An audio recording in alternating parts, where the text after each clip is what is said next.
Mental Health Awareness Month, baby. It is on. It is on. It is on. It is on. And I don't know about you all, but I am loving it. What has been really interesting is every single day, the universe has been giving me more stuff, more resources, more tips, more everything. I feel so connected to the source, baby. I am just so thankful and just, ooh. So, grief, loss. This is something that I don't think a lot of us talk about, you know? And being a hospice nurse for over 15 years, I can tell you, baby, we do it differently. I have had some family members that basically never leave the bedside. And then I've had some family members that I never saw. And look, this is how we grieve, and we have to remember not to judge. We leave that to the family members' relatives, okay? Because people trying to get their family members to do stuff, and I'm like, ooh, lordy, lordy, lordy, lordy, lordy. Which is totally natural, right? That is like family dynamics. So, yeah, let me see here. Let me get to the definition, okay?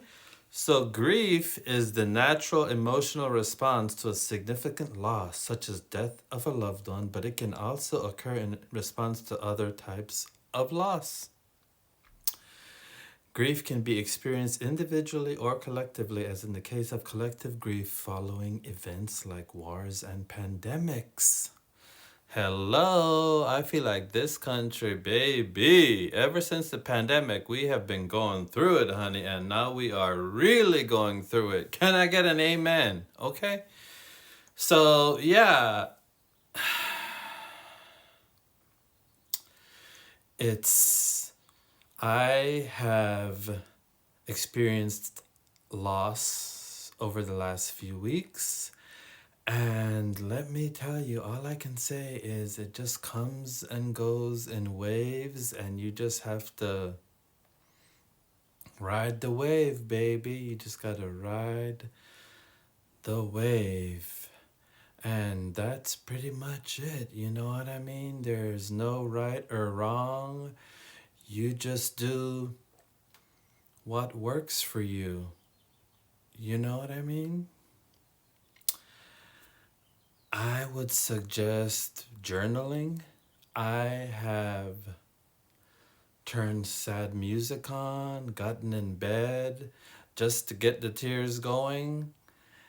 I mean, there are so many things you can do, right? You can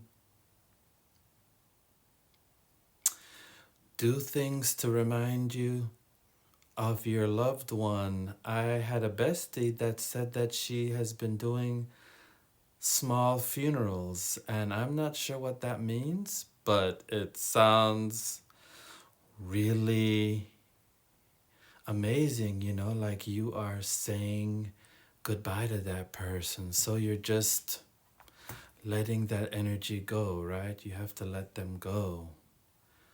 And you know what I have found with loss is sometimes if you're really close to that person, your relationship actually changes.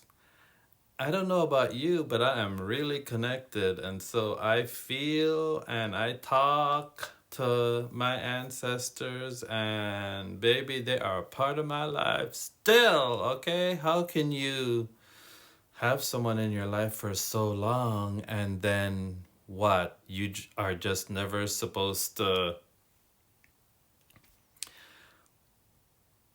Are you supposed to just let them go and that's it? You know what I mean? So I think for me, the relationship continues. It's just a different kind of relationship, if that makes sense. So, yes, I'm just looking at all of the, oh my God, they have like the self care, the support, maintain routines, honor the memory of a loved one.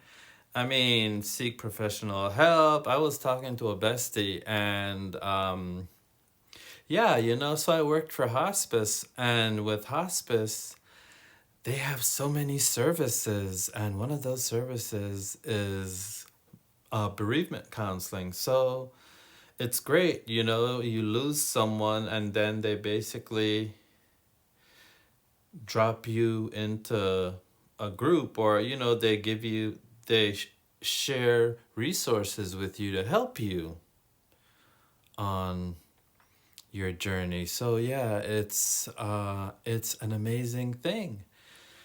So I hope you all have a beautiful rest of your day. Thank you so much if you made it to the end. I love you, and if you want to share your tips in the comment section, I am here for it. Have a good one.